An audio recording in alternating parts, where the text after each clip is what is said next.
मित्रांनो, ज्याच्या मनात आईचं प्रेम आहे त्याने चॅनेलला सबस्क्राईब करावं.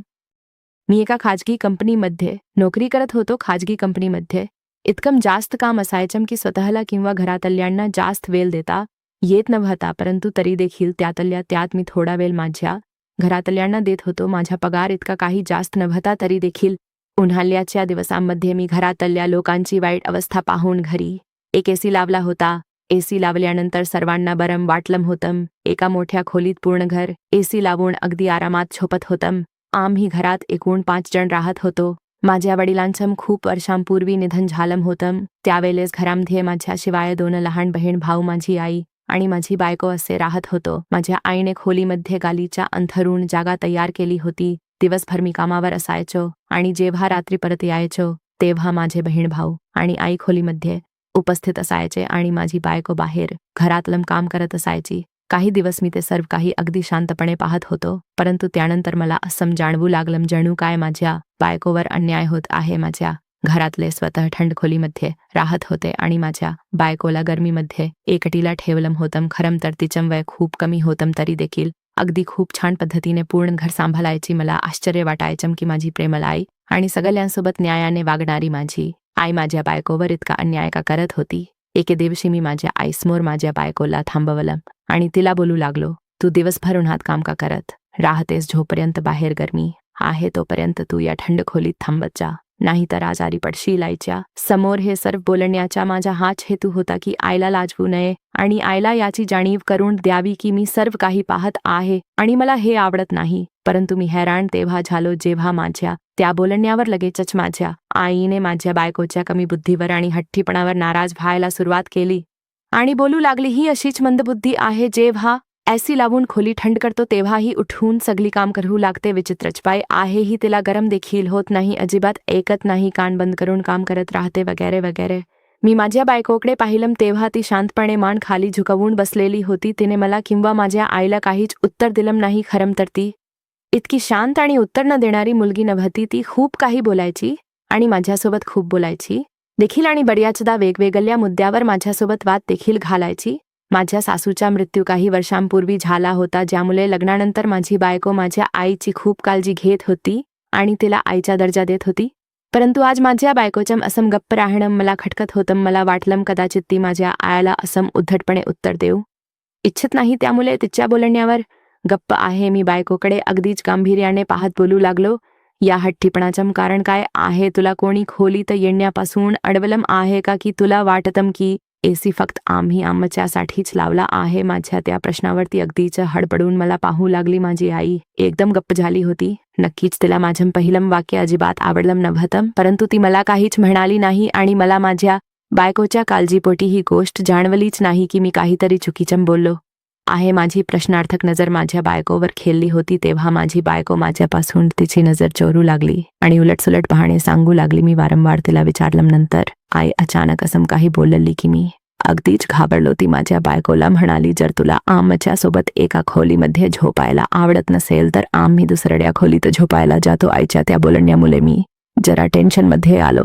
आणि माझी बायको देखील घाबरून आईला समजावू लागली. परंतु आश्चर्याची गोष्ट ही होती की ती इतकी अस्वस्थ झाल्यानंतर देखील खोलीत झोपण्यासाठी तयार झाली नाही. मी माझ्या आईला समजावण्यासाठी बोलू लागलो, ही खोली किंवा एसी फक्त माझ्या बायकोची नाही, जर तिला झोपायचं नसेल तर नको झोपू देत, परंतु तुम्ही सगळ्यांनी तिथे झोपायचं. आईने एक रागीट नजर माझ्यावर टाकली. मी सारखं विनंती केल्यानंतर थोडीशी हसली होती. त्या दरम्यान माझी बायको उठून तिथून निघून गेली होती. आईची समजूत घातल्यानंतर मी माझ्या जागी तसाच झोपलो. तेव्हा मला सारखं आईचं बोलणं आठवू लागलं. ती असं का बोलली होती की माझी बायको त्या सगळ्या मुले खोली झोपत नाही. मला वाटलं कदाचित असं काहीतरी झालं असेल, त्यामुळेच माझ्या आईने त्याचा उल्लेख केला होता. माझी इच्छा नसूनही माझा संशय माझ्या धाकट्या भावाकडे गेला होता. माझा भाव देखील एक तरुण मुलगा होता. कदाचित माझी बायको माझ्या भावामुळे त्या खोलीत झोपणं योग्य समजत नव्हती. मी जरा काळजीत पडू लागलो. मी दुसरा एसी घेऊ शकत नव्हतो किंवा इतकं जास्त बिल भरू शकत नव्हतो की बायकोला दुसऱ्या खोलीत एसी लावू देऊ शकेन. मी अगदीच काळजीत माझ्या बायकोसह रोजचं रुटीन पाहत होतो. मला हे पाहून आश्चर्य वाटत होतं की माझ्या बायकोची आणि माझ्या भावाची एकमेकांसोबत खूप चांगली मैत्री होती. त्या दोघांमध्ये मस्ती मजाक चालायचा आणि माझा भाऊ अनेकदा माझ्या बहिणीसोबत भांडून माझ्या बायको सोबत असायच्या मी अगदीच गोंधळलो होतो की शेवटी माझी बायको एसीवाल्या खोलीमध्ये सर्वांसोबत का झोपत नाही. मी अनेकदा जेव्हा एखाद्या महत्त्वाच्या कॉलसाठी खोलीच्या बाहेर यायचो तेव्हा मला नेहमीच्या दुसऱ्या खोलीतून चित्रविचित्र आवाज यायचे. मी या आधी तर त्या आवाजांकडे लक्ष देण्याचा प्रयत्न करायचो, परंतु त्यानंतर ऑफिसमध्ये काम वाढल्यामुळे मी घरी कमी असायचो आणि मग अशा प्रकारे माझं लक्ष त्या गोष्टींवरून उडून गेलं होतं. एके दिवशी मी रात्री उशिरा घरी आलो आणि सरळ एसीवाल्या खोलीत पोहोचलो. अपेक्षेप्रमाणे माझी बायको त्या खोलीत हजर नव्हती आणि माझा भाऊ देखील गायब होता. मी काही वेळ त्या खोलीत आराम केला, पण चहाची तलप आल्यामुळे उठून बसलो. माझी आई आणि बहीण गाढ झोपेत होत्या, त्यामुळे त्यांना उठवणं मला ठीक वाटलं नाही. मी माझ्या खोलीत गेलो जेणेकरून बायकोला चहा बनवायला सांगू शकेन. तेव्हा मला किचनमध्ये काहीतरी खटपटसारखा आवाज येऊ लागला. कदाचित माझी बायको अजूनही किचनमध्ये काम करत होती. मी किचनकडे जाऊ लागलो तेव्हा तिथून हळूहळू बोलण्याचा आवाज येऊ लागला. मी हैराणीने पुढे जाऊन किचनमध्ये डोकावून पाहिलं तेव्हा समोरच्या दृश्य पाहून मला धक्का बसला होता. समोर माझी बायको आणि भाऊ हजर होते. माझी बायको मला पाहून खूपच घाबरली आणि लगेचच तिचे ओले डोळे साफ करू लागली. माझा भाऊ पातेल्यातील गरम चहा काढून कपमध्ये टाकू लागला आणि मग त्याचा एक कप उचलून किचनमधून बाहेर गेला. माझी बायको मला विचारू लागली, जर तुम्हाला चहा प्यायचा असेल तर हा चहा तुम्हाला घ्या, मी दुसरा बनवते. तिच्या आवाजात देखील जडपणा होता. मी नकारार्थी मान हलवली आणि पुढे जाऊन स्वतःसाठी चहा बनवू लागलो. बायको शांतपणे एका साईडला बसून चहा पिऊ लागली आणि मी विचारात हलवलेला होतो. मला तिला विचारायचं होतं की ती रात्रीच्या यावेळी माझ्या भावासोबत किचनमध्ये एकटी उभी राहू शकते, मग एका खोली झोपायला काय प्रॉब्लेम आहे. परंतु सध्या तरी मी तिच्यासोबत काहीच बोलू शकलो नाही. मी खूप थकलो होतो आणि मला असं वाटत होतं जणू काय माझ्या बायकोची तब्येत देखील ठीक नाही. तिचा चेहरा अगदीच उदास होता आणि डोळे देखील लाल आणि ओले झालेले होते. जर तिची तब्येत ठीक नव्हती मग या वेळेला माझ्या भावासोबत का हजर होती, तिला काय प्रॉब्लेम होता. परंतु मी त्या वेळेला इतका थकलेला होतो की इच्छा असून देखील मी तिला काही विचारलं नाही आणि नाही तिच्यासोबत काही बोललो. आणि जेव्हा चहा झाल्यानंतर मी माझ्या विचारातून बाहेर आलो तेव्हा जरा दचकलोच, कारण माझी बायको तिथून निघून गेली होती. मी देखील माझा चहा पिऊ लागलो आणि मग जाऊन झोपलो. या सगळ्याला काही दिवस निघून गेले होते. माझ्या डोक्यातून ही गोष्ट निघतच नव्हती. मी दिवसेंदिवस गोंधळात पडत होतो आणि माझ्या बायकोच्या सगळ्यांसोबत एका खोलीत न झोपण्याचं कारण जाणून घेऊ इच्छित होतो, परंतु बिजी शेड्यूलमुळे ही गोष्ट शक्य होऊ शकली नाही. आणि मग एके दिवशी जेव्हा मी घरामध्ये आराम करत होतो तेव्हा अचानक लाईट गेली. त्या दिवशी वातावरण खूप चांगलं होतं. बाहेर रिमझिम असा पाऊस पडत होता, त्यामुळे घरातल्यांच्या झोपेवर काहीच फरक पडला नव्हता. परंतु मला जरा गुदमरल्यासारखं वाटू लागलं. मी खोलीतून बाहेर निघालो तेव्हा समोर आमच्या खोलीचा दरवाजा पूर्णपणे बंद होता. मला तर माझ्या बायकोच्या मूर्खपणावर राग येऊ लागला होता. बाहेर इतकं चांगलं वातावरण होतं आणि ती खोली बंद करून गरमीत बसली होती. मला माझ्या आईचं बोलणं आठवलं की तुझी बायको तर अगदीच हैराण करते, शेवटी तिला गरम कसम होत नाही. ती चांगल्या थंड वातावरणात देखील खोलीत स्वतःला बंद करून राहते. मी माझी पावलं उचलत आमच्या खोलीकडे जाऊ लागलो आणि दरवाजा एका झटक्यात उघडला. माझी बायको अगदीच हडबडून सरळ होऊन दाराकडे पाहू लागली. माझ्या हातामध्ये मोबाईल होता. टॉर्चच्या प्रकाशात मी समोरच्या दृश्य पाहून अगदीच हक्कापक्का झालो होतो. माझी बायको घाबरून चादरीमध्ये लपून राहिली आणि मला वाटलं की मी माझ्या पायांवर आता उभा राहू शकत नाही. माझ्या बायकोची अवस्था खूप खराब होत होती. ती बंद खोलीत एका झाड चादरीमध्ये घामाने भिजली होती आणि तिचा चेहरा इतका लाल झाला होता जणू काय तिच्या आगीला स्पर्श झाला आहे. तिची पाणावलेली नजर माझ्यावर टिकलेली होती. मी पुढे जाऊन तिच्या अवस्थेचं कारण विचारलं तेव्हा तिने जे सांगितलं यामुळे तर मला खूप मोठा धक्का बसला. मी जो समजत होतो की मी खूप जास्त काळजी करणारा माणूस आहे आणि माझ्यापेक्षा कोणीही चांगला समजून घेणारा माणूस नाही, त्या दिवशी माझ्या बेफिक्रीवर मला स्वतःचीच लाज वाटत होती. माझी बायको सांगत होती की मला थंड वाऱ्याची एलर्जी आहे, ज्यामुळे उन्हात देखील तिला असम गरम राहावं लागतं. या अशामुळेच ती ठीक राहते आणि जर तिला थोडी जरी थंड हवा लागली तर तिला एलर्जी होऊ शकते आणि त्या वेळेला देखील ती बंद खोलीमध्ये शिंकून वैतागली होती आणि तिच्या नाकाचा शेंडा अगदी लाल बुंद आणि सुजला होता. मला तेव्हा सगळा प्रकार समजला होता.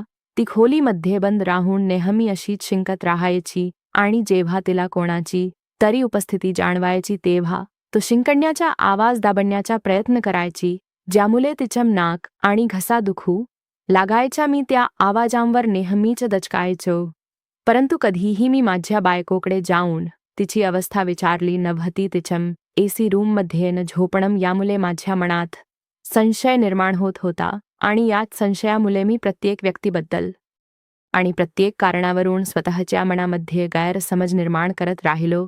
परंतु मी कधीच हा विचार केला नाही की कदाचित तिला काहीतरी समस्या असेल ज्यामुळे ती नाईलाजाने दुसऱ्या खोलीमध्ये अशी गरमीत राहते. मला आठवलं की त्या रात्री देखील माझ्या बायकोची अशीच काहीशी अवस्था होती. जेव्हा माझा भाऊ तिला चहा बनवून देत होता, कदाचित त्याला देखील माझ्या बायकोची अवस्था समजली होती, परंतु एक मीच असा होतो ज्याला याबद्दल काहीच माहीत नव्हतं. माझ्या बायकोने मी विचारल्यानंतरही मला कधीच काही सांगितलं नाही. मी हैराणीने हा प्रश्न बायकोला विचारला तेव्हा तिने शर्मेने तिची मान खाली घातली. कदाचित काहीतरी कारण होतं ज्यामुळे तिने तिची ही अवस्था ही परिस्थिती माझ्यापासून लपवून ठेवली होती. मी उठून आधी तिला औषध दिलं आणि मग गरम पाणी आणून दिलं आणि जेव्हा तिला थोडा आराम वाटला तेव्हा मी रागाने तिला पाहिलं आणि म्हणालो की जर तू मला आधी सांगितलं असतं तर मी त्यावर काहीतरी उपाय केले असते, उपचार करून घेतले असते. मी तुला इतका क्रूर आणि इतका निष्ठुर माणूस वाटत होतो का ज्याने तुझ्या या अशा अवस्थेत अशा परिस्थितीत पर्वा केली नसती माझ्या. त्या बोलण्यावर माझी बायको अगदीच घाबरून बोलू लागली. मी यामुळे हे सगळं लपवलं जेणेकरून कोणीही माझ्यावर रागावू नये. तुम्ही मला सगळे टाळण्याचा प्रयत्न करू नये की मी एक रोगी आहे आणि माझ्यामुळे सर्वांनाच हा आजार होईल. माझ्या बायकोच्या त्या बोलण्यावर मला खूप मोठा झटका बसला होता. मी तिच्यावर नाराज होऊ लागलो की तू आम्हाला इतकं अडाणी आणि इतकं वाईट समजत होतीस का ज्यामुळे तू स्वतःच्या समस्येसोबत एकटीच लढत राहिलीस, परंतु आमच्या समोर तुझी समस्या मांडली नाहीस. माझ्या त्या बोलण्यावर ती बोलू लागली की मी माझ्या आईसोबत हे सर्व होताना पाहिलं आहे, त्यामुळे तिला वाटलं की तिला देखील हे सगळं सहन करावं लागेल. तेव्हा तिने तिच्या मेलेल्या आईचा भूतकाळ सांगितला तेव्हा मला खूप वाईट वाटलं आणि मी अगदीच गप्प बसलो. ती सांगत होती की माझ्या आईला देखील अशाच प्रकारे एलर्जीचा त्रास होता. ती पूर्ण दिवसभरातलं काम करायची आणि दिवसभर शिंकत राहायची. न तिच्यावर उपचार करून घेतले जात होते आणि नाही तिला हे सर्व टाळता येत होतं. उलट तिचा आजार जेव्हा वाढला तिला सासरच्या लोकांनी तिला आजारी आणि रोगी बोलायला सुरुवात केली. माझी आजी तिच्यावर खार खाऊ लागली आणि नेहमीच तिच्यावर रागवायची की माझी आई खाण्यापिण्याच्या गोष्टींवर शिंकून त्यावर जंतू फेकते. माझी आईची मजबुरी होती, ती पाण्याने भरलेले डोले घेऊन काम करायची. सासरी आलेला नंदा आणि स्वतः तिची सासू काम करायला तयार नसायची, परंतु माझ्या आईवर नेहमीच असे आरोप करत राहायचे, ज्याच्यावर हा उपाय काढला गेला की माझ्या वडिलांनी माझ्या आईला सक्तीने तिच्या तोंडाला कापड गुंडाळून ठेवण्याची सूचना दिली, जेणेकरून केल्यानंतर ते जंतू खाण्यावर पडू नये. प्रत्येक वेळेला चेहऱ्याला कापड गुंडाळून ठेवल्यामुळे माझ्या आईचा चेहरा घामाने भरलेला राहायचा आणि त्याचा तिला अजूनच त्रास व्हायचा. घरातली काम केल्यानंतर तिला कुणासोबत बसण्याची परवानगी नव्हती. ती नेहमीच एकटी पडलेली असायची आणि जिथे कुठे ती जायची सगळे तिथून उठून जायचे, कारण की त्यांना असं वाटायचं की तिचा आजार त्यांना देखील लागेल. लग्न किंवा काही कार्यक्रम असायचे तेव्हा देखील माझ्या आईला एका बाजूला केलं जायचं की हिच्यामुळे इतरांचा मूड खराब होईल. माझ्या आईची एलर्जी दिवसेंदिवस वाढतच होती. सतत शिंकत राहिल्यामुळे तिचा घसा खराब होऊ लागला आणि तिचं खाणं पिणं देखील कमी झालं. तिने जेव्हा माझ्या वडिलांकडे विनंती केली की तिच्यावर उपचार केले जावे किंवा तिला औषध आणून दिलं जावं, तेव्हा माझे वडील चिडायचे आणि भांडायला लागायचे की तुझ्यासारख्या आजारी बाईसोबत लग्न करून माझी लाज निघाली आहे. मला सतत अपमानित व्हावं लागतं आणि लोकांना तुझी ओळख करून देण्याच्या लायकीचा राहिलो नाही. माझ्या आईच्या पिंपल्सने भरलेल्या चेहऱ्याकडे पाहून सगळे लोक तोंड फिरवून निघून जायचे. जर घरात मध्ये कधी कुणाला सर्दी खोकला झाला तर त्याचा आरोप दोष माझ्या आईलाच दिला जायचा की ही सर्वांना आजारी करत आहे. गरम पाणी पिऊन पिऊन माझ्या आईचं अंग नेहमीच गरम राहू लागलं. ती लपून लपून तिच्या सासूच्या आणि नंदेच्या सर्दीच्या औषध चोरून खायची आणि जेणेकरून तिला आराम भेटेल ही समस्या वाढत वाढत तिच्या डोक्यापर्यंत पोहोचली होती. असेच उलटसुलट उपचार करताना माझ्या आईने एक चुकीचं औषध घेतलं ज्यामुळे तिची प्रकृती खूपच नाजूक झाली. आधी तर तिच्या त्या अवस्थेला नाटक समजून दुर्लक्षित केलं गेलं कारण की त्या दिवशी घरामध्ये मोठ्या आत्या आणि तिच्या सासरच्या लोकांना जेवणासाठी बोलावलं गेलं होतं. माझी आजी रागावू लागली की माझी आई कामापासून वाचण्यासाठी हे असं नाटक करत आहे. परंतु जेव्हा माझी आई त्याच अवस्थेत पडून राहिली तेव्हा सगळ्या सीमा पार करत माझी आजी आणि माझी लहान आत्या मला त्यांच्या सोबत घेऊन पाहुण्यासाठी जेवण बनवू लागल्या आणि सोबतच माझ्या आईला देखील टोमणे मारत होत्या. मी समजूतदार होते आणि माझ्या आईची अवस्था मला चांगल्या प्रकारे ठाऊक होती. माझ्या आईची अवस्था पाहून माझ्या मन तिल तुटायचं. मला देखील माझ्या आईप्रमाणे कधी कधी एलर्जीची समस्या जाणवत होती. परंतु मला प्रत्येक वेळेला आजी औषध देऊन ठीक करायची आणि मी ते औषध शोधून शोधून थकून जायचे. परंतु मला ते औषध सापडायचं नाही की शेवटी ते कोणतं औषध होतं ज्या औषधाने आजी माझ्यावर उपचार करत होती. मी ते औषध आईला देऊन आईवर उपचार करू इच्छित होते. परंतु मी त्यामध्ये अयशस्वी ठरले. त्या दिवशी पाहुणे आले तेव्हा पूर्ण घर पाहुण्यांसोबत गप्पा गोष्टी करत अगदीच आनंद साजरा करत होते आणि मी माझ्या आईजवळपासून रडत राहिले होते कारण की माझी आई आता पूर्णपणे बेशुद्ध झाली होती. माझे वडील कामावरून परत आले तेव्हा खूप उशीर झाला होता. मी माझ्या वडिलांना विनंती करत त्यांच्यासमोर हात जोडले की माझ्या आईवर उपचार करा जेणेकरून ती वाचेल. माझे वडील मला समजावत मला धीर देत होते. आईला दवाखान्यात घेऊन गेले आणि मी घरी बसून प्रार्थना करत राहिले. मला भीती वाटत होती की माझ्या आईला काही होणार तर नाही ना. माझी आजी मला धीर द्यायची, असं म्हणायचे की तुझ्या आईने नाटक केला आहे. ती जेव्हा येईल तेव्हा एकदमच ठीक असेल ती मला जेवायला सांगत होती. परंतु माझ्या घशाखाली घास उतरत नव्हता. मला माहीत होतं माझी आई काम टाळण्यासाठी नाटक करत नव्हती. तिला इतका त्रास व्हायचा तरी देखील अश्रूने भरलेल्या डोळ्यांनी ते काम करायची आणि जेव्हा मी माझ्या आजीवर आणि आत्यावर रागवायचे तेव्हा माझी आई हसून मला सांगायची की सासर जे असेच असतात. सासू जर आपली आई झाली तर मग तिला सासू कोण समजेल. आणि या सर्व गोष्टी मला सासर या नावाने खूप घाबरवायच्या. मी पूर्ण वेळ घाबरत राहिले आणि माझी भीती खरी ठरली. माझे वडील जेव्हा घरी परत आले तेव्हा सोबत ॲम्ब्युलन्समध्ये माझ्या आईचा मृतदेह होता. ती एका सामान्य एलर्जी सोबत लढत मेली होती. माझ्या किंकाल्या पूर्ण घरात गुंजत होत्या. मी अगदीच वेदनेने ओरडत होते. मला माझ्या आईच्या मृत्यूपेक्षा या गोष्टीचं जास्त दुःख होतं की ती फक्त एका लहानशा आजारामुळे पूर्ण आयुष्य बदनाम झाली. तिची कदर केली नाही आणि ती तेव्हा हॉस्पिटलमध्ये पोहोचली जेव्हा ती मेली होती.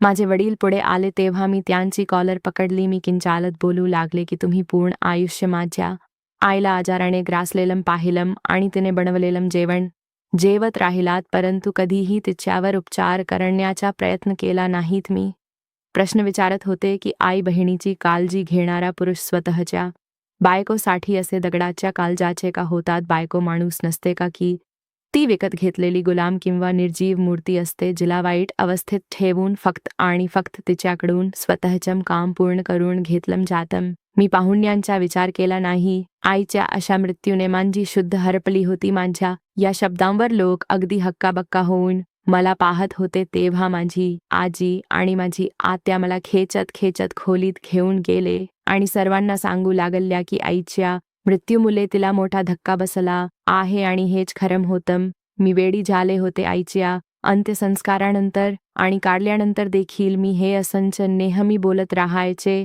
आणि ओरडत राहायचे. मग हळूहळू माझ्या दुःखाने मला शांत केलं होतं. मी एका कोपऱ्यात अगदी शांतपणे बसून राहायचे. माझी एलर्जी देखील आता वाढत चालली होती. माझ्या वडिलांनी टेन्शनने माझ्यावर उपचार करण्याचा प्रयत्न केला तेव्हा मी स्पष्टपणे नकार दिला आणि त्यांना म्हणाले की मला माझ्या आईसारखंच आयुष्य जगायचं आहे जेणेकरून त्यांना समजेल की जेव्हा स्वतःच्या मुलीवरती वेळ येते तेव्हा कसं वाटतं आणि बायको देखील कोणाची तरी मुलगीच असते. माझ्या घरातले माझ्या हट्ट आणि माझ्या त्या वेडेपणाला कंटाळले होते आणि लगेच चांगलं स्थळ पाहून कमी वयातच माझं लग्न लावून दिलं. माझे वडील जेव्हा मी माहेरी जाते तेव्हा नेहमीच काळजीने मला प्रश्न विचारतात की सर्वजण तुझी काळजी घेतात की नाही. लग्नानंतर माझा विचार माझ्या आईप्रमाणेच होता की सासर वाईट असतं, परंतु इथे जेव्हा सासूने आईसारखं प्रेम केलं आणि नणंद बहिणीप्रमाणे बोलायची आणि काळजी घ्यायची, धीर देखील भावाप्रमाणे काळजी घ्यायचा, तेव्हा माझा विचार बदलू लागला. माझं नशीब माझ्या आईपेक्षा वेगळं होतं,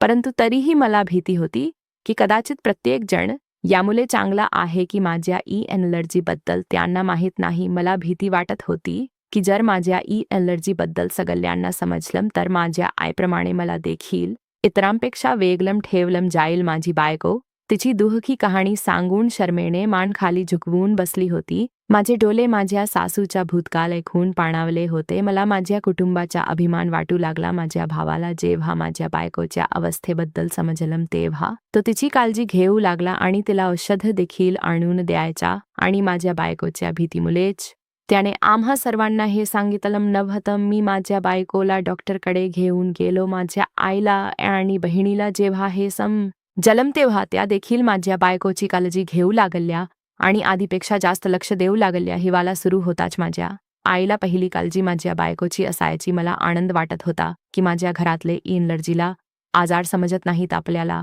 आपल्या आजूबाजूला असे अनेक लोक भेटतात जे एलर्जीला आजार समजतात आणि मग एलर्जीग्रस्त लोकांना त्यांच्या आसपास फिरकू देखील देत नाही. माझी सर्वांना विनंती आहे की स्वतःच्या लोकांना त्यांच्या आजारपणात साथ द्या आणि त्यांच्या दुःख कमी करण्याचा प्रयत्न करा. त्यांच्या आजारपणाला त्यांचा गुन्हा बनवू नका. ते तर आधीच त्रासातून जात असतात, त्यात आपलं वागणं त्यांना विनाकारण मारून टाकतं. मित्रांनो, जर तुम्हाला एक कथा आवडली असेल तर व्हिडिओला लाईक करा आणि अशा छान छान कथा पाहण्यासाठी चॅनलला सबस्क्राईब करा. धन्यवाद. संगीते.